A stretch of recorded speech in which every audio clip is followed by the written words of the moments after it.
توكل عليه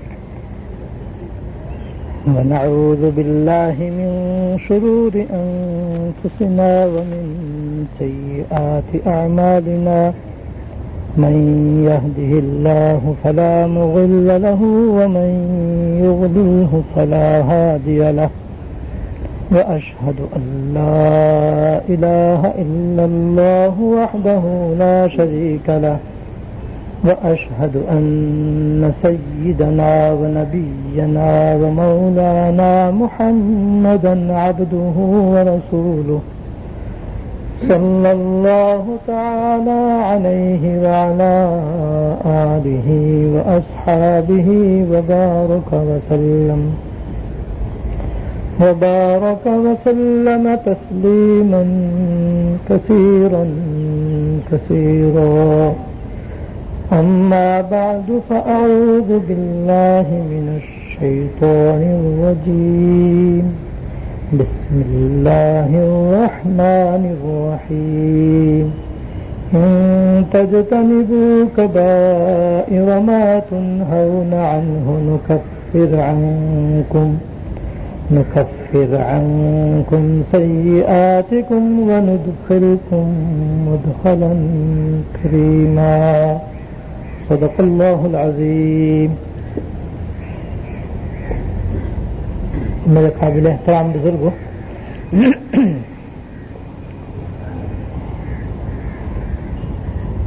تقریباً پچھلی 3 اتواروں میں آپ کی خدمت میں نکاح کے اندر جو بڑے بڑے گناہ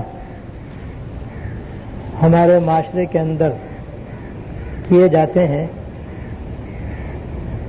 ان کی طرف متوجہ کرنے کی کوشش کی تھی، اور بہت ہی اہم اور خاص گناہوں کی نشاندہی کی گئی تھی. اگر تفصیل سے آج کل کی شادی بیاہ پر تبصرہ کیا جائے تو مہینوں چاہیے.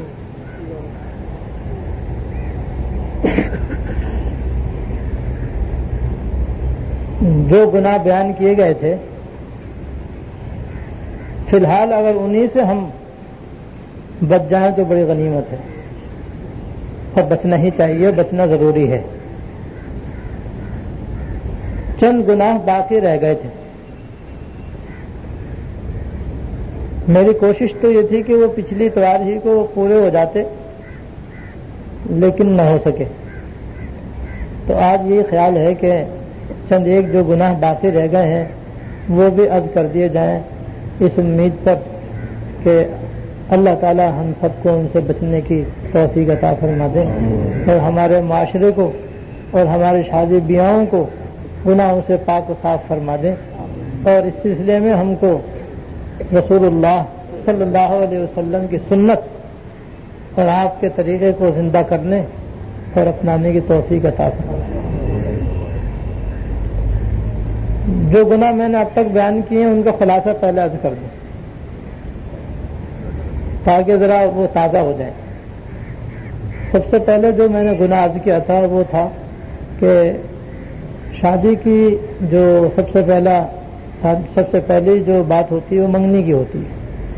تو منگنی سے لے کر کے نکاح کی محفل تک، اور نکاح کی محفل سے لے کر ولیمے کے ختم تک، ہر مرحلے پر وسیع پیمانے پر تصویر کشی کا گناہ ہمارے معاشرے کے اندر بہت زیادہ ہے.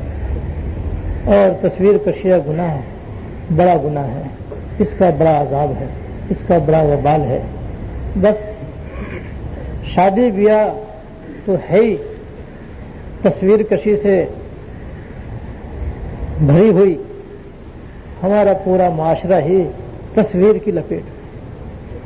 کھانے کی چیزیں ہوں، پینے کی چیزیں ہوں، پہننے کی چیزیں ہوں، استعمال کی چیزیں ہوں، ہر چیز پہ تصویر، ہر چیز پہ تصویر، ہر چیز پہ تصویر.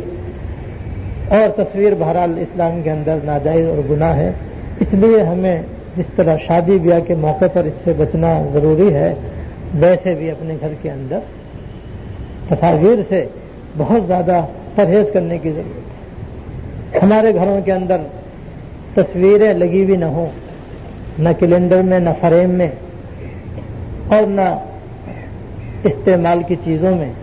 اگر وہ ان میں تصویریں آ گئی ہیں تو ان کا منہ مٹا دینا چاہیے، اور حتی الامکان ایسی چیزیں لیں جس میں تصویر نہ ہو، اگر ہو تو پھر قلم سے مٹانا، روشنائی سے مٹا دینا یا کھرچ دینا کوئی مشکل کام نہیں۔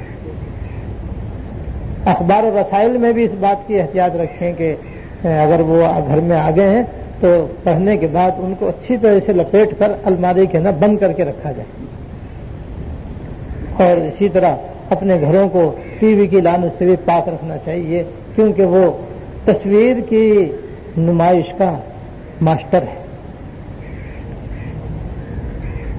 وہ تو ماسٹر ہے۔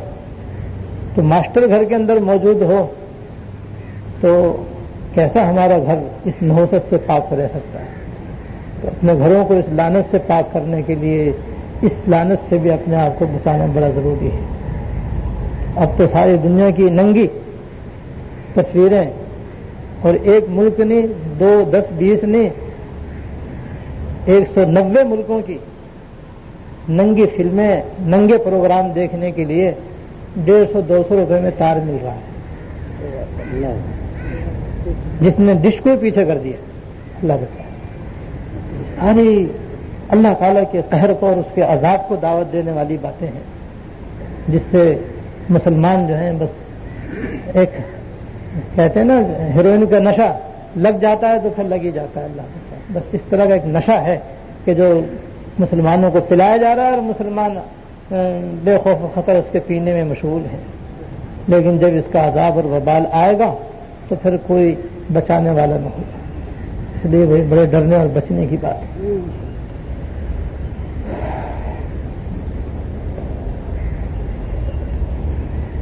دوسرا گناہ جو شادی بیاہ کے موقع پر بہت زیادہ ہوتا ہے وہ تھا گانا گانا، کہ اس موقع پر بڑے گانے گائے جاتے ہیں، بڑے گانے چلائے جاتے ہیں، بڑے بڑے گانے سنائے جاتے ہیں، اور نہ صرف سنے اور سنائے جاتے ہیں بلکہ پورے محلے والوں کے کانوں میں ان کو ٹھونسا جاتا ہے۔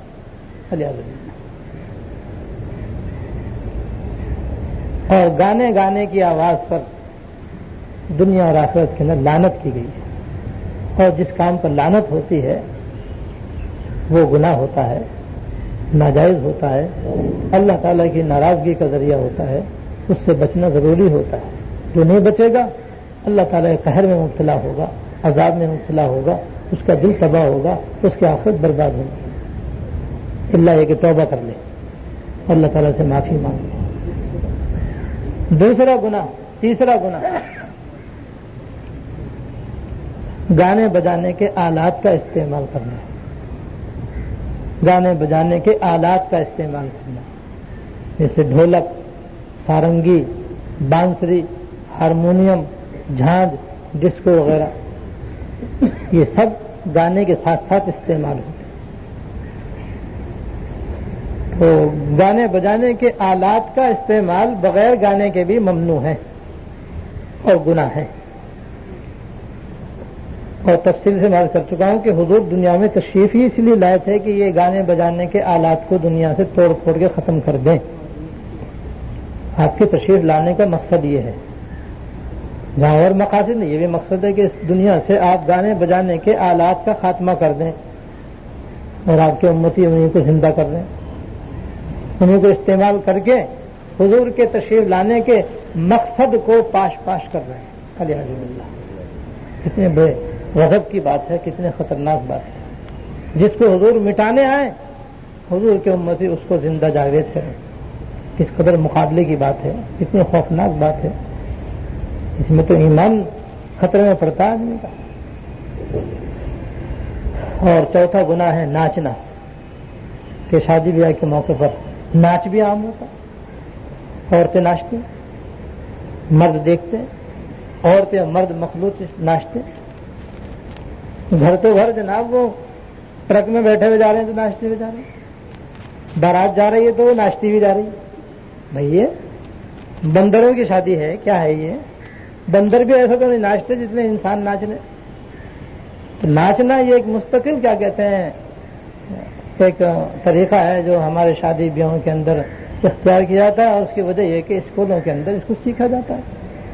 ہمارے اسکولوں میں کالجوں میں ثقافت کے نام پر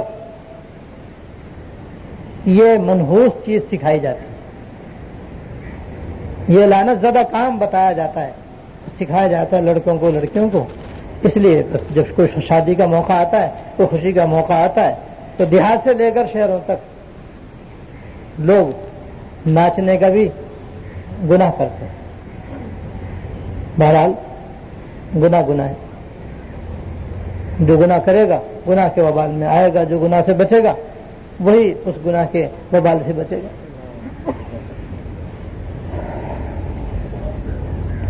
5واں گناہ وہ ہے مخلوط اجتماع. مردوں اور عورتوں کا شادی کے موقع پر مخلوط اجتماع. عورتیں اس موقع پر نہایت آراستہ پیراستہ ہوتی ہیں، پردے کا کوئی رواج نہیں، بے پردہ، بے حجابانہ، برہنہ، نیم برہنہ اور میک اپ سے پوری طریقے سے آراستہ شادی کے حال کے اندر، شادی حال کے اندر جہاں شادی کا اجتماع ہے وہاں پر مرد اور عورت دونوں پاس پاس بیٹھے ہوئے ہوتے ہیں، درمیان میں کوئی پردہ نہیں، کوئی حجاب نہیں. اس طرح سے مردوں اور عورتوں کا باہم مخلوط ہو کر جمع ہونا، اٹھنا بیٹھنا، یہ تو کہیں بھی جائز نہیں. لیکن یہ گناہ بھی اپنے شباب پر ہے. روز بروز بے پردگی میں اضافہ ہو رہا ہے.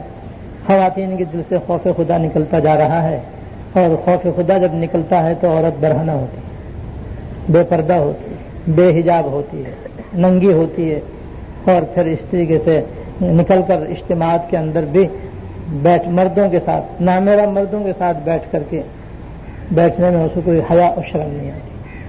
ایسی مردوں سے بھی حیا اور شرم نکل جاتی ہے، وہ بھی جناب ایسے اجتماعات کو گوارا کرتے ہیں اور اس میں بیٹھنے اور شامل ہونے کو گوارا کرتے رہتے ہیں. لیکن بہرحال گناہ ہے، اور یہ بھی بڑا خطرناک اور سنگین گناہ ہے. اور آج ہمارے شادی بیاہ ان گناہوں سے آلودہ ہو چکے. شبی پردے کا تو 100% کہیں تصور ہی نہیں رہا. 100% بھی کہہ دیا جائے تو بس یہ کوئی مبالغہ نہیں ہے، حقیقت معلوم ہوتی کہ شرعی پردے کا تو اب کہیں اہتمام نظر ہی نہیں آتا. گھر کے گھر جو ہے شرعی پردوں سے بالکل خالی ہو گئے. اور پھر شادی بیاہ کے موقع پر تو حد سے زیادہ بے پردگی کا مظاہرہ ہوتا ہے. اللہ بچا اللہ.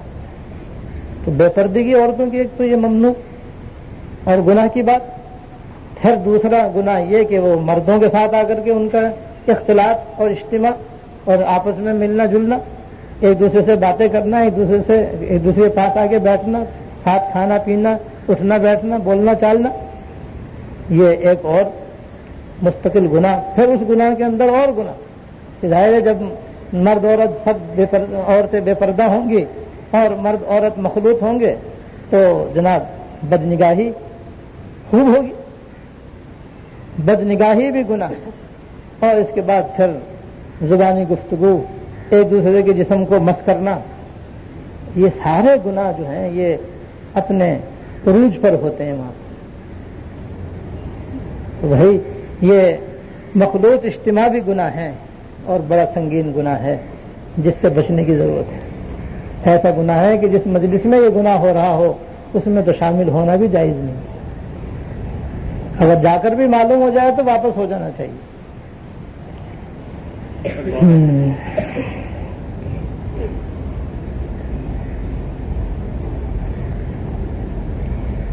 اور چھٹا گناہ یہ بیان ہوا تھا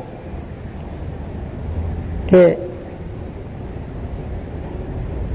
حد سے زیادہ اپنی حیثیت، اپنی طاقت سے زیادہ ادا نہ کرنے کی غرض سے مہر مقرر کرنا تاکہ ہماری شہرت ہو، ہمارا نام ہو کہ جناب انہوں نے تو اتنا زبردست مہر بندھوایا ہے. حالانکہ دل میں اس مہر کے ادا کرنے کی کوئی نیت نہیں ہے، بس شہرت کے لیے، ناموری کے لیے، دکھاوے کے لیے، تھوڑی دیر کی واہ واہ کے لیے بڑا لمبا چوڑا مہر مقرر کروا لیا، اور پھر پہلے ہی رات کو بیوی سے معافی مانگنے کے لیے بیٹھ گئے۔ یہ بھی اس کے ساتھ ہوتا ہے کہ جناب پہلی رات کو اس سے زبردستی معاف کروا رہے ہیں، تو دونوں رخ اس کے گناہ کے ہیں۔ مہر دینے کی نیت نہیں ہے، اس لیے بڑا اور بہت زیادہ مقدار میں مہر کو مقرر کروایا جاتا ہے، اور پھر نیت یہ بھی ہے کہ پھر بیوی دیتا کون ہے؟ بیوی سے میں زبردستی معاف کروا لوں، نہیں معاف کرے گی تو وہ میرے ساتھ کیسے رہ سکتی ہے؟ یہ اس کا دوسرا رخ ہے۔ زبردستی مہر معاف کرانا بھی گناہ کی بات ہے، ناجائز ہے، بے غیرتی ہے، اور ساتھ ساتھ یہ کہ اس طرح جبریہ مہر کی معافی معتبر بھی نہیں، زبردستی معاف کرانے سے معاف ہوتا بھی نہیں، یہ بھی ایک گناہ ہے۔ اس سلسلے میں ایک گناہ اور بھی ہے جو بیان سے رہ گیا تھا، وہ میں اسی وقت بتلاتا ہوں۔ وہ یہ کہ ہمارے معاشرے کے اندر ایک اور مہر کی صورت ہے جو بڑی مشہور و معروف ہے، جس کو 32.5 روپے مہر شرع محمدی کہا جاتا ہے۔ 32.5 روپے پاکستانی مہر شرع محمدی اس کو کہا جاتا ہے، اور بڑے ہی اہتمام سے اس کو مقرر کیا جاتا ہے۔ تو اس کو فی الحال مہر شرع محمدی کہنا بالکل غلط ہے۔ وجہ اس کی ہے کہ شریعت کے اندر جو مہر کی کم سے کم مقدار ہے وہ ہے 3.25 تولہ چاندی، تقریباً 3.25 تولہ چاندی، یہ ہے کم سے کم مہر شرعی، کم سے کم۔ اور 3.25 تولہ چاندی، آج کل چاندی تقریباً 80 روپے تولہ ہے، تو 3.25 تولہ کے اندر 8 دن 16 اور 16 اور 60 کتنے ہوں گے؟ 230 روپے، تقریباً 230 روپے بنتے ہیں اس کے۔ تو اگر کوئی شریعت کے مطابق، شریعت کی جو مقرر کردہ مقدار ہے کم سے کم 3.25 تولہ چاندی، وہ بھی اگر مقرر کرے تو تقریباً 250 روپے بنتے ہیں، 32.5 روپے تو ہیں۔ اور مسنون مہر جو ہے، جس کو مہر مسنون کہتے ہیں، وہ 131 تولہ 3 ماشا چاندی ہے، 131 تولہ 3 ماشا چاندی، یہ وزن ہے 500 درہم کا، جس کو مہر فاطمی بھی کہتے ہیں، مہر مسنون بھی اس کو کہہ سکتے ہیں، وہ تقریباً 12-13 ہزار روپے کا بنتا ہے۔ یہ جو بہت ہی درمیانہ اور معتدل ہے، سنت جو ہوا، اس سے زیادہ بھی مہر ہو سکتا ہے جتنا کہ شوہر آسانی سے ادا کر سکے، اس کو بیوی سے معافی مانگنی نہ پڑے، بخوشی وہ ادا کر دے بغیر اپنے چہرے کا تیور بدلے ہوئے، ہاں آسانی سے ادا کر دے، چاہے وہ 1 لاکھ ہو چاہے 20 لاکھ ہو، جیسی حیثیت، لیکن وہ 3.25 تولہ چاندی سے کم نہ ہو اور اتنا زیادہ نہ ہو کہ ادائیگی سے وہ قاصر ہو، شوہر اس کے ادا کرنے سے قاصر ہو، لیکن کوئی مقرر کر لے گا تو اتنا ہی واجب ہو جائے گا، اور بیوی سے معاف کرانا جائز نہیں ہوگا۔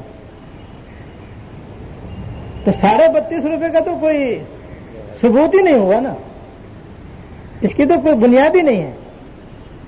بس اتنا کہہ سکتے ہیں کہ پہلے کسی زمانے میں جب چاندی بہت سستی تھی، 1 روپے تولہ یا 2 روپے تولہ سنایا ہوا کرتی تھی، تو اس زمانے میں کسی نے اگر 3.25 تولہ چاندی کی یہ مقدار مقرر کی ہو، یا 131 تولہ 3 ماشا 131 تولہ 3 ماشا چاندی کی اگر اس زمانے میں 32.5 روپے میں آ جاتی ہو، تو اس زمانے کی حد تک تو وہ درست ہو سکتا تھا، لیکن آج کل ہرگز یہ مہر شرع محمدی نہیں ہے۔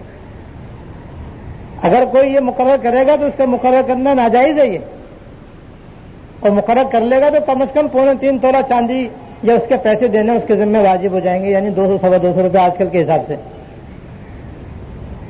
لیکن یہ سمجھنا ہے کہ بھئی شریعت کی طرف سے اور حضور کی جانب سے یہی 32.5 روپے مہر ہے، یہ بالکل غلط ہے۔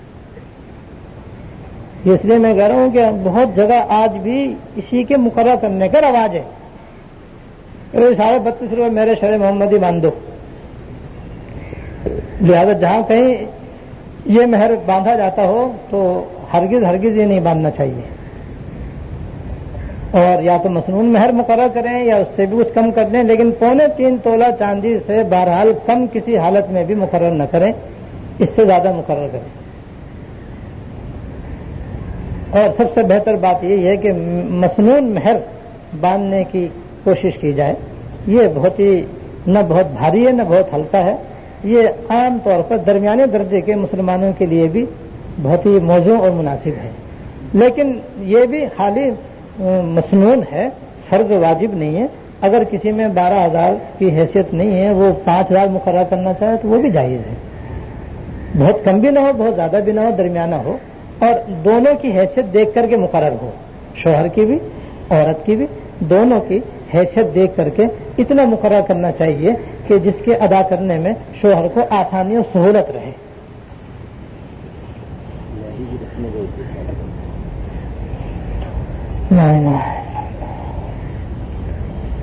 اور 7واں گناہ یہ بیان ہوا ہے کہ اپنی حیثیت سے بڑھ کر نمود و نمائش کے خاطر حد سے زیادہ جہیز دینا بھی ممنوع اور گناہ ہے. اور ہمارے معاشرے کے اندر جہیز بھی ایک لعنت کی صورت اختیار کر چکا ہے. اور اب تو اللہ بچائے، لڑکے والے خود پیشکش کرتے ہیں، درخواست کرتے ہیں کہ جہیز کے اندر فلاں چیزیں دینا ضروری ہے، تب تو ہمیں رشتہ منظور ہے، ورنہ منظور نہیں ہے. وائے ناکامی متائے کارواں جاتا رہا، کارواں کے دل سے احساس زیاں جاتا.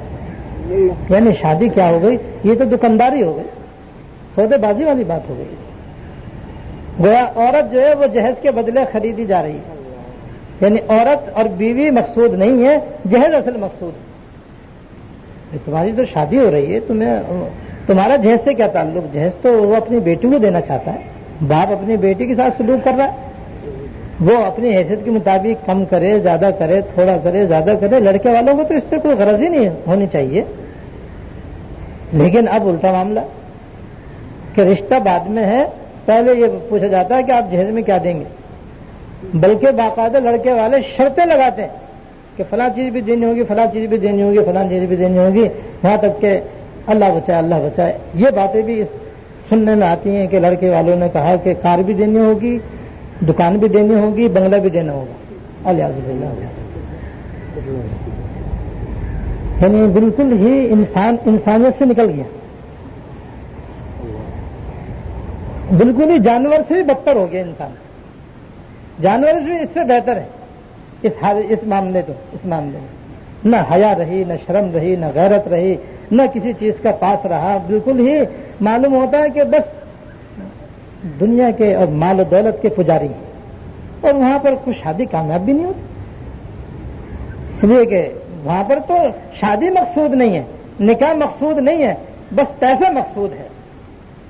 اور جب پیسہ مل گیا تو بھئی پیسے پر جو شادی ہوتی ہے اس میں کہاں برکت ہو سکتی ہے، کہاں خیر ہو سکتی ہے، کہاں دل مل سکتے ہیں. اس میں تو یہ ہوتا ہے کہ بس تان و تشنی کی بارش ہوتی، لان تان کی بارش ہوتی ہے. وہاں بس پہلے ہی تاریخ سے اور پہلے ہی دن سے وہاں پر لڑکے والے جہیز کے اندر عیب نکالنے شروع کر دیتے ہیں کہ اچھا یہ دیا ہے، وہ دیا ہے، ہم نے تو یہ کہا تھا اور یہ دیا ہے، اور ہم تو یہ سمجھ رہے تھے کہ اتنا ملے گا، اتنا سا دیا ہے، اور لاؤ اور یہ لاؤ اور وہ دو اور یہ دو. اور جناب جو کچھ دیا اس کے اندر 10 عیب. یہ فرنیچر خراب ہے، یہ بہت سستا ہے، یہ بہت گھٹیا ہے، تمہاری ماں نے کیا دیا، تمہارے باپ نے کیا دیکھا، اور تم نے دیا ہی کیا ہے، تم کیا رکھتے ہو. بس رات دن بس یہی تان و تشنی اس بہو کے اوپر ہوتی رہتی ہیں. اس کی شوہر کی بہنیں بھی، اس کی ماں بھی، اس کا باپ بھی، اور خاندان والے بھی، جس سے اس کا ایک دن بھی زندگی وہاں پر سکھ سے گزارنا مشکل ہو جاتا ہے. اور اگر لڑکے والے یہ شرطیں نہ بھی لگائیں، لیکن چونکہ فیشن بن گیا، لہذا لڑکے والے بھی اپنی حیثیت سے بڑھ کر، یہاں تک مجھے معلوم ہے سودی قرض لے کر کے لوگ جہیز دیتے ہیں. زکات مانگ مانگ کے دینے کا تو عام ہی رواج ہو گیا کہ جس کے یہاں ذرا سے بھی اس معیار جو کہ ہمارے معاشرے نے اپنی طرف سے ایجاد کیا ہے اس سے اگر اس کے پاس مالی حیثیت کم ہے تو بس فوراً زکات کا دروازہ کھول لیا جاتا ہے اور جناب عزیزوں سے اقارب سے مالداروں سے رجوع کیا جاتا ہے، صاحب ہماری بچی کی شادی ہے، ہمارے پاس اتنے پیسے نہیں ہیں کہ ہم 1500 کی دعوت کر سکیں اور 10 لاکھ کا جہیز دے سکیں، اب جناب زکات مانگنی شروع کر دی، اور جب زکات نہ ملی تو دکان بیچ دی، مکان بیچ دیا، سودی قرضہ لے لیا اور پورے گھر میں جھاڑو پھیر دیا جیسے لالا جی نے جھاڑو پھیری دی۔ یاد آ گیا کس سے پچھلے جو ہاں کہ لالا جی نے جیسے اپنے گھر میں جھاڑو پھیری تھی آخر لعنت دی نہیں اس نے، تو بس یہاں پر بھی وہ لعنت کی بارش ہوتی ہے۔ وجہ اس کے ہم نے شریعت کی حدود کو پامال کر دیا، راہ سنت کو ہم نے ترک کر دیا، تو اس کا تو پھر یہ وبال ہی آئے گا کہ پھر وہ شادی کیا ہوگی؟ شادی خانہ آبادی نہیں، خانہ بربادی ہوتی ہے۔ وہ جب چاہے جہاں چاہے دیکھ لیں وہاں پہ یہی حال ہوتا ہے۔ اس لڑکی کی زندگی لاکھ درجے بہتر تھی اپنے ماں باپ کے گھر کہ اپنے گھر جا کر کے اس نے جو دن دیکھے، تو جہیز کیا دے گا؟ سودی قرض لے کر آپ جہیز دیں گے وہ کیسے راس آئے گا؟ نمائش کے لیے جب آپ جہیز دیں گے تو اس میں کیا برکت اور خیر آئے گی؟ اور جب لڑکے شرط لگا کر کے لڑکی والوں سے جہیز لیں گے تو اس میں کیا راحت آئے گی؟ اور ہمارے معاشرے کے اندر یہ باتیں آج عام ہو چکی ہیں اللہ سے ڈرنا، جس کی وجہ سے بچیوں کے رشتے نہیں ہوتے، شادیاں نہیں ہوتی، اور جو ہو جاتی ہیں وہ ہفتے عشرے کے بعد، مہینے 2 مہینے کے بعد طلاق کی نوبت تک پہنچ جاتی، ناکامی کا شکار ہو جاتا۔ تو یہ بھی ایک گناہ ہے۔ سنت کے مطابق دیں، شریعت نے جو حدود بتائی ہیں جہیز کی اس کے مطابق دیں، کون منع کرتا ہے؟ اپنی حیثیت کے مطابق دیں، ضرورت کی چیز دیں، دکھاوے کے طور پر نہ دیں۔ اور جو دکھاوے کے لیے جہیز دیا جاتا ہے تو پھر آپ دیکھتے ہیں کہ پھر اس کی نمائش بھی کتنی زبردست ہوتی ہے۔ چلو کسی نے اپنی حیثیت کے مطابق بھی دیا، ضرورت کا بھی دیا، پھر نمائش کیوں کرتے ہیں اس کے اندر؟ باقاعدہ اس کو کمرے میں سجانا اور تمام جناب لڑکے والوں کے تمام رشتہ داروں کا آنا اور پھر ان کو دیکھنا، ایک چیز کو اٹھا کر دیکھنا اور اس پہ تبصرہ کرنا، تو دیکھ کے نہ جانے کتنی نظریں اس سے پار ہو جاتی ہیں، اور وہ نظر لگا ہوا جہیز پھر کیا راس آتا ہے؟ تو راس بہت کم آتا ہے۔ یہ ساری مصیبت اس لیے ہے کہ ہم نے شادی بیاہ کے اندر ایسے بڑے بڑے گناہوں کو چپکایا ہوا ہے، اور ہمارے معاشرے میں یہ چیزیں رواج پا گئی ہیں۔ لیکن یاد رکھیے جتنا کوئی گناہ رواج پاتا ہے اتنا اور سنگین ہو جاتا ہے، اور زیادہ اس کے اندر اللہ تعالیٰ کا غضب اور اس کی ناراضگی اس کے اندر بھر جاتی ہے۔ اللہ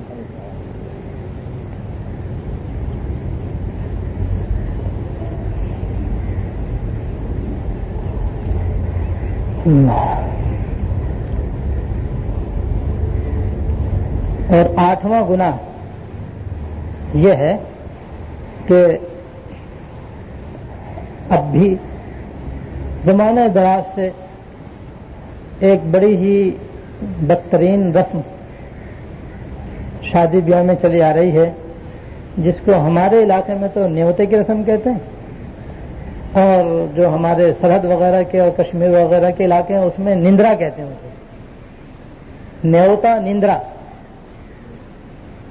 یہ بھی رسم آج بھی شادی بیاہ کے موقع پر ہوتی ہے، اور وہ ہوتا یہ ہے کہ جس شخص نے شادی کے موقع پر جتنی مدد کی ہے دلہا والوں کی یا دلہن والوں کی، اس کو باقاعدہ ایک رجسٹر میں نام کے ساتھ لکھا جاتا ہے۔ شادی کی تاریخ پڑی ہوئی ہوتی اور دینے والے کا نام لکھا ہوتا، سامنے اس کی رقم لکھی ہوئی ہوتی کہ فلاں ابن فلاں اور فلاں بنت فلاں کی شادی پر ہمارے خاندان و برادری کے فلاں ابن فلاں نے اتنی رقم دی، اور اس رقم کو لکھنے کے لیے باقاعدہ شادی ہال کے باہر ایک ٹیبل پر ایک آدمی مستقل بیٹھا ہوا ہوتا۔ آپ نے بھی دیکھا ہوگا، میں نے تو دیکھا کراچی میں کئی جگہ میں اسے دیکھ کر مجھے یاد آیا کہ او ہو اتنی پرانی رسم آج بھی یہاں موجود ہے. پہلے زمانے میں تو ہوتی تھی یہ، لیکن آج بھی یہ منحوس رسم ہمارے یہاں موجود ہے. اور کراچی جیسے شہر میں بھی کہ یہاں تو کچھ نہ کچھ لوگوں کو الف ب آتی ہے، کچھ تو تعلیم یافتہ ہے، مگر اس تعلیم سے کیا فائدہ جس میں جہالت ہی جہالت بھری ہوئی ہو. جو پڑھے لکھ کے جاہل ہوگا پھر تو، کہ پڑھ لکھ کر کے بھی جہالت دور نہ ہوئی تو پھر کب دور ہوگی. کہ یہاں بھی جناب طور طریقے تو سارے جدید اختیار کر لیے، لیکن گلے کا کانٹا نہ نکالا. گلے میں جو کانٹا ہے ویسے کہ ویسے چبھ آ رہا ہے، چبھ رہا ہے، چبھتے چلا آ رہا ہے. جناب شادی ہال کے باہر بھی رجسٹر لیے بیٹھا ہے. اب جس نے پہلے رقم دی تھی، اگر آج اس کے بیٹے کی شادی ہے یا اس کی بیٹی کی شادی ہے تو وہ رجسٹر لے کے بیٹھ جائے گا. اب جتنے بھی آ رہے ہیں اس نے بھی چونکہ دے رکھی ہے نا سب کو رقمیں، تو اب یہ دیکھے گا، کھول جب آئے گا تو پہلے کھاتا کھولے گا، پہلے دیکھے گا آپ نے کتنی رقم، ہم نے آپ کو اتنی رقم دی تھی، اب آپ کتنی دے رہے ہیں. کم دے گا تو راضی نہیں ہے. اگر آپ نے اس کو 100 روپے دیے تھے وہ دینے لگا 50 کا نوٹ، ممکن ہی نہیں ہے لینا. کوئی اندر جا نہیں سکتا، گیٹ پہ کھڑا ہے. یا تو 100 کے 125 دو، 110 120 120 130 140 200 400 500 پھر خاموش. ٹھیک ہے، فائدہ ہو گیا، نفع ہو گیا نا. 100 روپے دیے تھے اب 125 مل رہے ہیں، ٹھیک ہے بھائی شکریہ، تشریف لے جائیے. مفت میں تھوڑی کھانا ہے. اب تو کھانا بھی نہیں ہے، اب تو اور بھی مہنگا ہے معاملہ. خالی بوتل بہت مہنگی پڑتی ہے. اب زیادہ وہ رجسٹر دیکھے گا کہ آپ نے، ہم نے اتنے دیے تھے، آپ کتنے دے رہے ہیں، وہ گن کے دیکھے گا. برابر پہ بھی وہ غصے کے ساتھ رکھ لے گا. لیکن اگر آپ نے دے دیے کم، 10 کم دے دیے، 20 کم دے دیے، تو پھر تو خیر نہیں ہے. ناراض ہوگا، خفا ہوگا، قطع تعلقی ہوگی، بول چال بند ہو جائے گی، سلام دعا ختم ہو جائے گی. اس لیے دیے تھے ہم نے 100، اس نے دیے 90. زیادہ پہ خوش، برابر پہ چی بجے بھی، اور کم پہ ناراض اور لڑائی.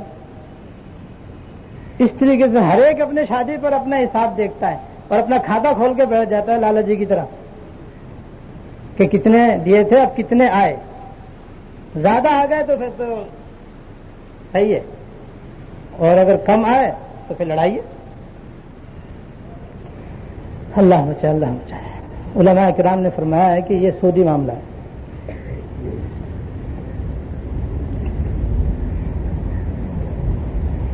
اس لیے کہ یہ تو ہدیہ اگر ہوتا تو ہدیے کے اندر تو واپسی کا کوئی سوال ہی پیدا نہیں ہوتا. تو قرض دیا تھا، اب قرض واپس لیا جا رہا ہے تو برابر تو کم سے کم آدمی کو لینا ہی ہوتا ہے. 100 روپے دیے تو 100 روپے لے گا، 200 دیے 200 لے گا. کم پہ اس لیے راضی نہیں کہ 100 دیے ہیں، 100 سے کم پہ میں کیسے راضی ہو جاؤں. ہاں زیادہ ملے تو پھر وہ تو نفع ہے. اور شرعی لحاظ سے 100 کے بدلے 100 لینا تو ٹھیک ہے، وہ بھی جبکہ واقعی ضرورت ہو. یہاں کیا ضرورت ہے بھائی قرض لینے، قرض دینے کی؟ یہاں تو کوئی ضرورت نہیں. اور شریعت کے اندر بلا ضرورت قرض لینا اور بلا ضرورت قرض مانگنا یہ بھی منع ہے. اور قرض تو ضرورت کے موقع پر لیا جاتا ہے، اور لیا جائے اور دیا جائے تو وہ بھی قرض حسن، جتنا دیا ہے اتنا ہی واپس لینا ہے، نہ کم نہ زیادہ. لیکن یہاں تو کوئی ضرورت ہی نہیں سرے سے، بلا ضرورت یہ لیا دیا جا رہا ہے. پہلے کسی زمانے میں اس کی ضرورت ہوتی ہوگی جب غربت کا بہت زمانہ تھا، لیکن آج تو الحمدللہ جہاں یہ کام ہوتے ہیں وہاں سے اس کی کوئی عام ضرورت نہیں ہوتی بالکل. لیکن بالفرض اگر ضرورت کے موقع پر لے بھی لے تو بھائی جتنا دیا ہے اتنا ہی واپس لے سکتا ہے.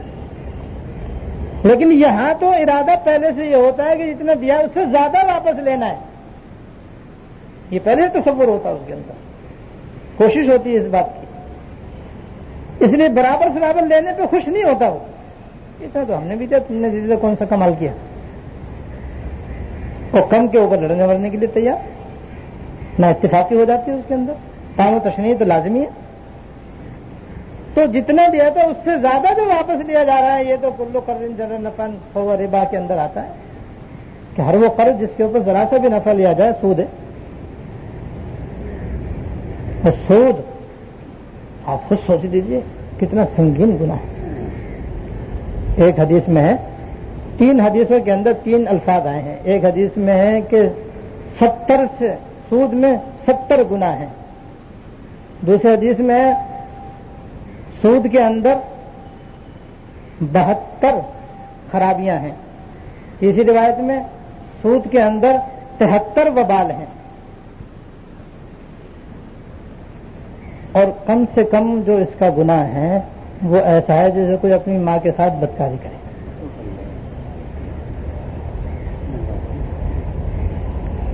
بس ایک حدیث میں کہ سود کا 1 درہم،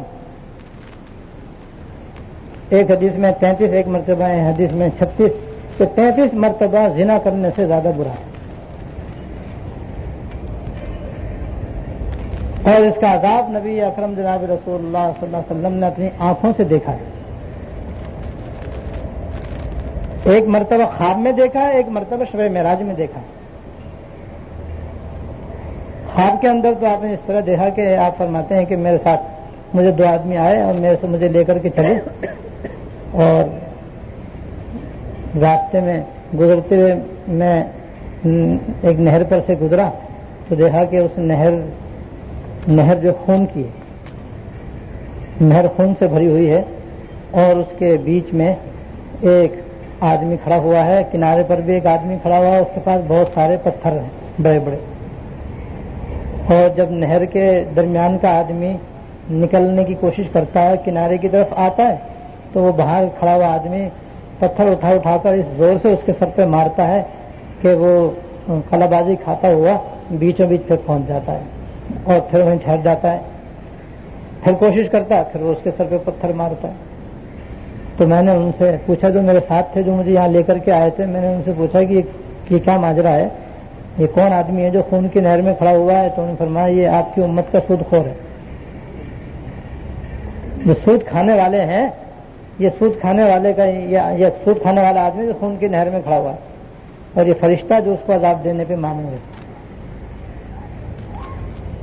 اور ایک روایت میں ہے کہ جب آپ شب معراج میں تشریف لے گئے تو آپ نے اوپر جا کر آسمانوں پر دیکھا کہ بڑی کڑک اور بجلی اور بڑی چمک ہے، اور بڑی بجلی کی کھوننے کی سی آواز ہے، کڑکنے کی سی آواز ہے.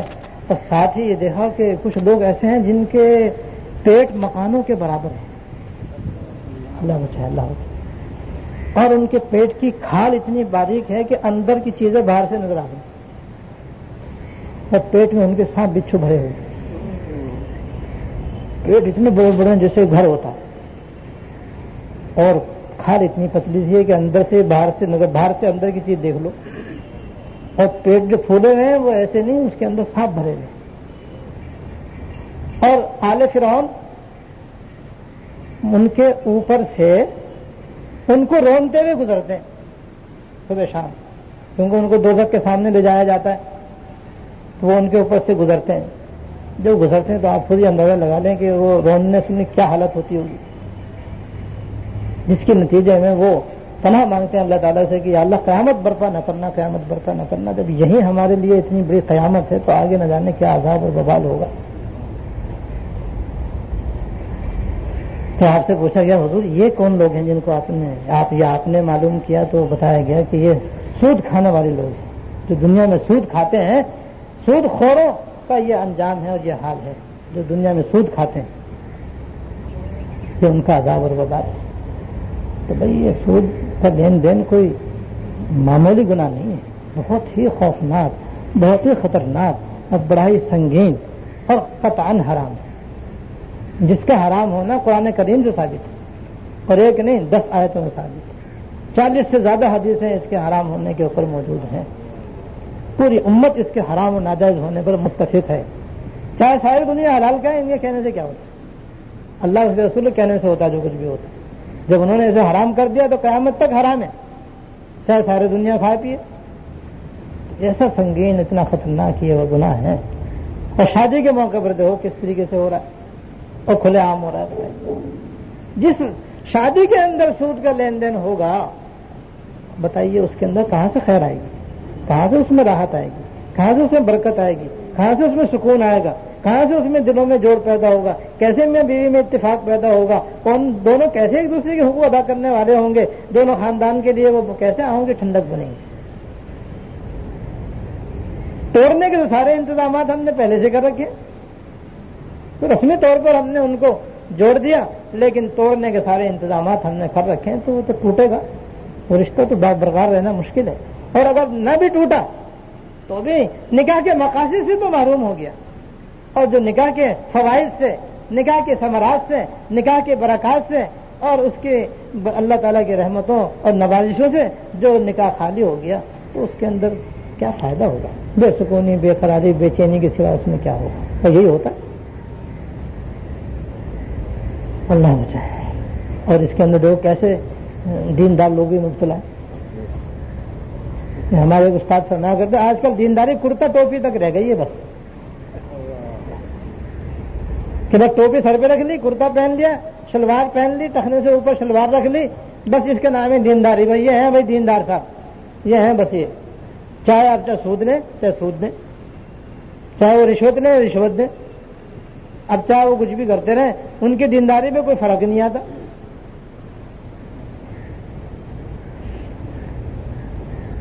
ایک مجھے قصہ یاد آیا. تبلیغ جماعت کے ساتھی کبھی کبھی کہیں کہیں جاتے ہیں تو عجیب عجیب واقعات آ کے سناتے ہیں. تو ایک جماعت کہیں گزری تو انہوں نے دیکھا کہ جماعت میں سے محلے میں سے گزر رہی تھی, تو ایک گھر کے باہر دیکھا کہ لوگ بڑے جمع ہیں اور بڑے پریشان ہیں. تو انہوں نے گزرتے گزرتے ٹھہر کر پوچھا بھی کیا بات ہے, کیا ہو گیا, کیوں پریشان ہو؟ کہا کہ جی ایک آدمی کا انتقال ہو گیا ہے, گھر کے اندر اس کے میت موجود ہے, اس کے سینے پہ ایک ناگ بیٹھا,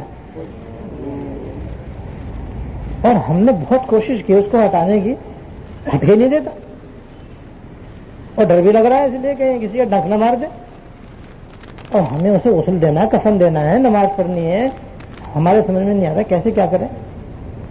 اس لیے سارے پریشان ہیں کہ یا اللہ کیا کریں, کس طریقے سے اس کو ہٹائیں. وہ ہٹتا ہی نہیں ہے. آپ سانپ اور ناگ کی طرح تو وہ ہے نہیں کہ لکڑی کی مار سے وہ مر جائے اور بھاگ جائے, وہ تو ڈٹ کے بیٹھا ہوا ہے. یہ سمجھ گیا فوراً کہ ہم سمجھے کہ یہ خدا تعالیٰ نے اس کا عذاب ظاہر کیا ہے, اس کے کسی گناہ کا وبال ہے اور عذاب ہے جو اس شکل کے اندر اللہ تعالیٰ نے دکھایا ہے. ہم نے کہا بھی تم ہمیں اندر جانے دو, تم نے راستہ دیا, ہم اندر گئے. ہم دیکھ کے ہمیں یقین آ گیا کہ یہ تو کوئی برا عمل ہے, کوئی ایسا گناہ ہے جو اس نے کیا ہے جس کو اللہ تعالیٰ نے اس شکل میں ظاہر کیا ہے. تو ہم اسی کمرے میں ایک طرف کو بیٹھ گئے اور ہم اللہ تعالیٰ سے اس کے میت کے لیے مغفرت کی دعا کرنے لگے اور پڑھ پڑھ کے اثار ثواب کرنے لگے. کوئی گھنٹہ آدھا گھنٹہ گزرا ہوگا کہ اللہ کی شان کے وہ ایک دم غائب ہو گیا. پتنی اڑ گیا, پتنی کہیں گھس گیا, پتہ ہی نہیں چلا کیسے غائب ہوا. ہمیں سب دیکھ رہے تھے, دیکھتے دیکھتے نظروں سے اوجھل ہو گیا. جیسے اوجھل سب کی جان میں جان آئی, جلدی سے اسے نہلایا دھلایا, کفنایا پہنایا اور نماز پڑھی, قبرستان لے کر گئے. اور جب اس کو قبر میں رکھا دوبارہ سینے پہ وہی آ گیا. قبر میں رکھتے ہی وہ کالا ناگ پھر اس کے سینے پہ آ کے بیٹھ گیا. جب ہم نے کہتے ہیں وہاں دیکھا تو ہم سمجھے کہ اب اس کو اس ذات سے اللہ کے سوا کوئی بچانے والا نہیں ہے. جلدی جلدی ہم نے تختے رکھے, مٹی ڈالی اور فاتحہ اور مٹی ڈالی اور اس کو دفنایا. جلدی سے ہم خوف کے مارے وہاں سے واپس لوٹے. تو آ کر کے انہوں نے گھر والوں نے پوچھا کہ بھائی آخر یہ کیا ایسا کام کرتا تھا جس کی وجہ سے اللہ پاک نے ایسا اس کا حال ہمارے سامنے ظاہر کر دیا. تو بتایا یہ مرنے والا جو تھا سودی لین دین کرتا تھا, سودی لین دین کرتا تھا.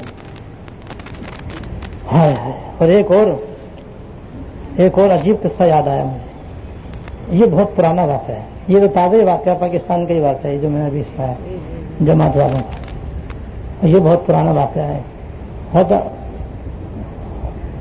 علی ابن مدینی, عبداللہ ابن مدینی رحمۃ اللہ علیہ بزرگ گزرے ہیں. انہوں نے اپنے بچپن کا یہ واقعہ سنایا ہے کہ میں حافظ قرآن تھا اور میرے والد صاحب کا میرے بچپن میں انتقال ہو گیا تھا. تو میرا معمول تھا کہ میں روزانہ والد صاحب کے مزار پہ جاتا تھا اور جا کر کے فاتحہ پڑھ کے آتا تھا, یعنی یاسین شریف وغیرہ مختلف صورتیں پڑھ کے ان کو ثواب پہنچا کر آنے کا میرا معمول تھا.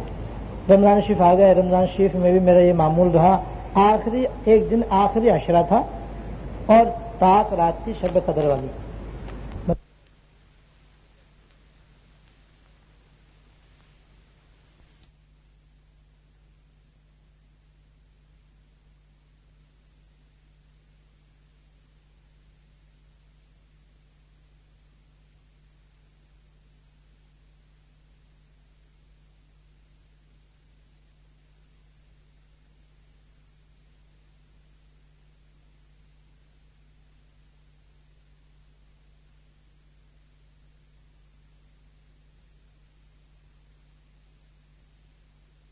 کتنی ہوں گی یا مت کتنی ہوں گی، لیکن تاک رات تھی. رات گزار کر، کیونکہ رمضان شریف میں نماز فجر اندھیرے میں ہو جاتی ہے، جلدی ہو جاتی ہے، تو میں بھی جلدی سے نماز فجر پڑھ کے سیدھا والد صاحب کے مزار پہ چلا گیا. جس وقت گیا تو اس وقت بھی قبرستان کا اندھیرا تھا، لیکن میں نے سوچا اپنے سویرے فاتحہ پڑھ کے میں بھی جا کے پھر سو جاؤں گا. تو میں والد صاحب کے مزار پہ گیا اور جو میرا معمول تھا اسی کے مطابق میں بیٹھ کر کے اندھیرے میں فاتحہ پڑھنے لگا. ابھی میں نے تھوڑا سی پڑھانے لگی یہاں تک کہ مجھ کو بالکل صاف سنائی دینے لگی. اور یہ کوئی آدمی ہے کہ بہت ہی زیادہ درد کے ساتھ پڑھا رہا ہے، ایسے اس کی آواز نکل رہی جیسے کہ اس کا کلیجہ کاٹا جا رہا، کلیجہ اس کا چیرا جا رہا ہو اور اس کے اوپر نہ جانے کتنی مصیبت اور تکلیف ڈالی جا رہی ہو. بڑی دردناک اور دلدوز آواز وہ مجھے سنائی دینے لگی. اور میں نے جب اس کا اندازہ لگایا کہ کہاں سے آ رہی ہے تو میرے قریب ایک پکی قبر تھی سفید رنگ کی، اس میں سے یہ آواز آئی. بس جب مجھے اطمینان ہو گیا کہ یہ سوٹر کی آواز نہیں ہے بلکہ قبر کی آواز ہے، بس میں تو پڑھنا بھول گیا. خوف کے مارے میرا رونگٹا کھڑا ہو گیا اور بس میں پوری طرح اس آواز کی طرف متوجہ ہو گیا. پھر یہ ہوا کہ جیسے جیسے دن نکلنے لگا آواز ہلکی ہونے لگی، یہاں تک کہ جب اچھے خاصا چاندنا ہو گیا تو آواز بالکل مدھم ہوئی. اس کے بعد پھر بند ہو. میں ابھی وہاں بیٹھا ہوا تھا تو کچھ لوگ وہاں سے آنے جانے شروع ہوئے. میں نے کسی سے پوچھا بھائی یہ قبر کس کی ہے؟ تو انہوں نے فوراً نام بتایا. اور جب نام بتایا تو میں پہچان گیا ان شخص کو جس کی قبر تھی. وہ ہمارے محلے کا رہنے والے تھے اور میں اس کو جانتا تھا. اور وہ بڑا ہی نیک، نمازی اور بہت ہی خاموش طبع اور دوسروں کے معاملوں کے اندر دخل نہ دینے والا انسان تھا. 5 نمازیں مسجد کے اندر باجماعت پہلی صف کے اندر ادا کرتا تھا. مسجد کے اندر بھی کسی سے بحث مباحثہ نہیں کرتا تھا، بس اپنے ذکر میں، تلاوت میں، دعا میں لگا رہتا تھا. اس کے سوا کوئی اور سروکار نہیں تھا، کوئی کام نہیں تھا. جب میں نے اس کو پہچانا اور اس کی نیکی مجھے یاد آئی تو مجھے اس کا یہ عذاب بہت ہی زیادہ کیا کہتے ہیں ناقابل برداشت معلوم ہوا کہ یا اللہ اتنا نیک آدمی کے اوپر جب اتنا ہولناک عذاب ہے تو ہمارا کیا ہوگا. وہ تو بڑا متقی آدمی تھا، 5 نمازیں باجماعت مسجد میں ادا کرنے والا انسان تھا، کسی کے معاملے میں دخل نہیں دیتا تھا، بہت ہی طبیعت کا نرم تھا. لیکن اس کے اوپر اتنا خوفناک عذاب ہو رہا ہے. تو میں گیا ان کے اپنے محلے، اس محلے میں جس میں خاص طور سے اس کی رہائش تھی، اور میں ان کے دوستوں سے ملا جا کر کے اور میں نے اپنا سارا واقعہ ان کو سنایا. تو ان کے دوستوں نے بتایا کہ بھائی بات یہ ہے کہ تھا تو وہ جیسے تمہارے ذہن میں اس کے بارے میں ہے، تھا تو وہ ایسا ہی، لیکن ایک کام اس سے بڑا غلط ہو گیا. اور یہ کہ وہ لاولد تھا، اس کی کوئی اولاد نہیں تھی. جب تک وہ جوان رہا اور جب تک بڑھاپے میں بھی وہ کاروبار کرنے قابل رہا تو ساری زندگی اس نے کاروبار کیا، تجارت کی، حلال کمایا، حلال کھایا، حلال پہنا. جب وہ بوڑھا ہو گیا تو اولاد تو کوئی تھی نہیں جو اسے کاروبار سنبھالتی. تو اس کے نفس شریر نے اور اس کے نفس خبیث نے اس کو یہ تلقین کی کہ تو ایسا کر، اب تو اکیلا تو ڈیوٹی دے نہیں سکتا، دکان سنبھال نہیں سکتا اور زندگی معلوم نہیں کتنی باقی ہے، اور اگر ویسے بیٹھ کر کے تو اپنی سرمایہ کھائے گا تو ہو سکتا ہے تو انتقال بعد میں پیسہ پہلے ختم ہو جائے. لہذا ایسا کر، اپنی دکان بیچ، کاروبار ختم کر اور جو پیسے آئیں سود پہ لگا دے، اور جو سود آئے اس سے اپنا گزارا کر اور مسجد میں اللہ اللہ کر. اصل پہ پیسہ محفوظ ہے اور سود پہ تیرا گزارا ہوتا رہے گا. اب چاہے تو 100 برس زندہ ہے، 200 برس زندہ ہے، تجھے کیا فکر. تو اس کے نفس خبیث نے اس کو یہ سبق سکھایا اور اسی پر اس نے عمل کر لیا. اللہ سے چاہتا، لہذا وہ تو سودی کھاتا کھول کر گیا اور سود ہی کھاتا ہوا چلا گیا، سود ہی کھا کھا کے اس نے نمازیں پڑھی اور مسجد کے اندر حاضری دی۔ بات یاد رکھیے کہ سود کا تو ایک لقمہ بھی، حرام کا ایک لقمہ بھی حدیث میں آتا ہے کہ ایک لقمہ بھی اگر آدمی کے حلق سے اتر جائے، الیاذ باللہ، اللہ تعالی ہم سب کو بچاتے ہیں، ایک لقمہ حرام کا آدمی کے حلق سے نیچے اتر جائے، 40 دن تک نہ فرض قبول ہوتے، نہ نفل قبول ہوتی، نہ دعا قبول ہوتی۔ اتنا اس کا وبال اور عذاب ہے اس کے اندر، حرام خوری کے اندر، اللہ بچائے۔ تو دیکھیے کہ اس آدمی کا کیا حال ہے، اس کی نماز تھوڑی قبول تھی، اور سود کا معاملہ تو ایسا خطرناک معاملہ ہے کہ اس سے تو یہ عذاب اور وبال آتا ہے۔ آج بھی کتنے مسلمان ہیں جن کے بینکوں کے اندر پیسے رکھے ہوئے، سیونگ اکاؤنٹ انہوں نے کھولے ہوئے، فکس ڈپازٹ ان کے موجود ہیں، ڈیفنس سیونگ سرٹیفکیٹ انہوں نے لے رکھے ہیں، انعام بانڈ کے اوپر انعام انہوں نے حاصل کر رکھے ہیں۔ یہ سب کیا کہتے ہیں، سودی معاملے ہیں، سب سود کے دائرے میں آتے ہیں، یاد رکھیے۔ نیوتا نندرا کی رسم بھی سودی رسم ہے، یاد رکھیے۔ اس لیے اس گناہ سے بھی فوری طور پر بچنے کی ضرورت ہے اور توبہ کرنے کی ضرورت ہے۔ اگر لے رکھا ہے کسی کو سے لیا ہے تو ادا کر کے فائدہ، جتنا لیا تھا اتنے ہی دے دیں بس، اور یا پھر اللہ کے لیے معاف کر دیں، اور ساتھ میں اس معاملے کے کرنے کا جو گناہ گردن پہ لکھا، گردن پہ جو چڑھا ہوا ہے، اس سے بھی اللہ تعالیٰ کی بارگاہ میں سچی توبہ کریں اور عہد کرنے کے آئندہ سے یہ رسم نہیں ہوگی۔ اور یہ میں عرض کرنا چاہتا ہوں کہ یہ جو اجتماعی گناہ ہیں ہماری شادی بیاہ کے اندر، ان سے بچنے کا راستہ بھی یہ ہے کہ اجتماعی طور پہ انہیں ختم کیا جائے۔ برادری کے بڑے بڑے لوگ بیٹھیں اور بیٹھ کر کے ان گناہوں کی ایک لسٹ بنائیں، نہ سمجھ میں آئے تو ہم سے آ کے مشورہ کریں، اور پھر بیٹھ کر کے اجتماعی طور پر فیصلہ کرتے ہیں کہ آج کے بعد سے ہمارے برادری کے اندر، خاندان کے اندر یہ گناہ نہیں ہوں گے، ان کے بغیر شادی ہوگی، اگر شادی کو ان کے ساتھ کرے گا ہم شامل نہیں ہوں گے۔ دیکھیے کتنی جلدی اصلاح ہوتی ہے، اتنی جلدی اصلاح ہوگی کہ اس سے جلدی اصلاح کسی سے نہیں ہو سکتی، مگر ہم چاہیں تو صحیح۔ اے خواجہ درد نیست مگر نہ طبیب ہست، علاج تو موجود ہے، اب دین یسر، دین تو بالکل آسان ہے، ہم نے اس کو مشکل بنا رکھا، تو ہم مشکل بنانے کی ذمہ داری تو ہمارے اوپر ہے، دین میں تو کوئی مشکل نہیں ہے۔ آج خاندان والے فیصلہ کر لیں، دوسرے دن وہ رسم مٹ جائے گی، گناہ ختم ہو جائے گا۔ لیکن اگر کسی کی برادری اور کسی قوم اور کسی خاندان ان گناہوں کو، ان رسموں کو، ان ناجائز کاموں کو ختم نہیں کرتا ہے تو ہم اس کے ٹھیکیدار نہیں ہیں، ذمہ دار نہیں ہیں، ہم خود الگ الگ ذمہ دار ہیں گناہ سے بچنے میں۔ ہم میں سے ہر آدمی مکلف ہے کہ ہم خود اس گناہ سے بچیں، لہذا جہاں یہ گناہ ہو وہاں نہ جائیں، جانے کے بعد پتہ چلے تو وہاں سے واپس آ جائیں، اور خود بھی نہ کریں اور نہ ایسی محفلوں میں جا کر کے شرکت کریں، پھر ہماری اپنی ذمہ داری ہے، اور اصل ذمہ داری یہی ہے کہ ہم میں سے ہر آدمی اس گناہ سے بچے۔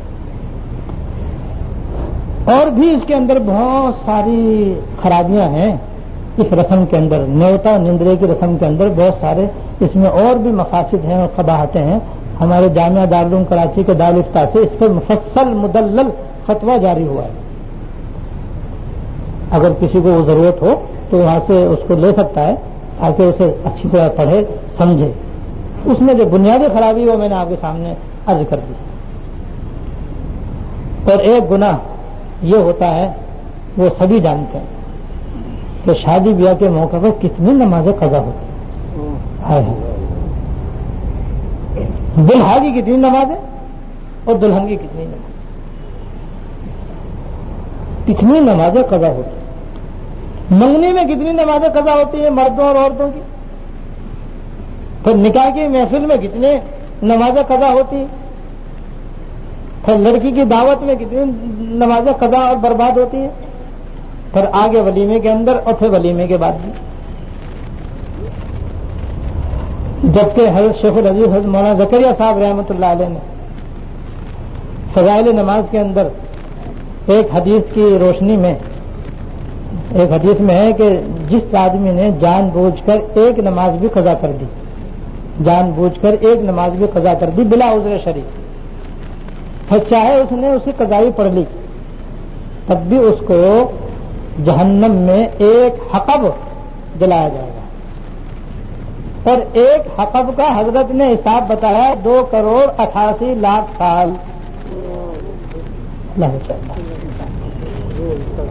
کہ بلا عذر شرعی دیدہ دانستہ کوئی ایک نماز قضا کر دے تو اس کو 2,88,00,000 سال تک جہنم کی دہکتی ہوئی آگ کے اندر جلایا جائے گا.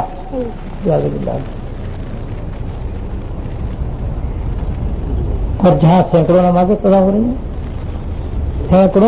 سینکڑوں کی نمازیں بھی سینکڑوں اور افراد بھی سینکڑوں، شادی ایک، اور دلہا دلہن سے لے کر کے اول تاخیر شریک ہونے والے سینکڑوں کی سینکڑوں نمازیں قضا. اندازہ لگائیے وہ شادی ہے یا تباہی ہے؟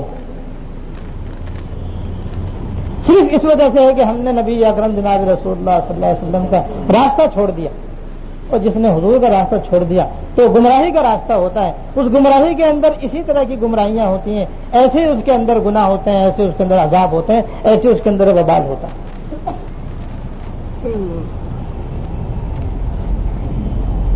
دلہن کا تو میک اپ کرا دیا بیوٹی پارلر میں لے جا کر کے، اب وہ تو کوئی نماز پڑھ نہیں سکتی، وضو ہے نہیں، نہ رہ سکتا ہے نہ ہو سکتا ہے. لہٰذا اس کی تو نہ جانے اسی میں کتنی نمازیں برباد ہیں اور کتنی نمازیں تباہ.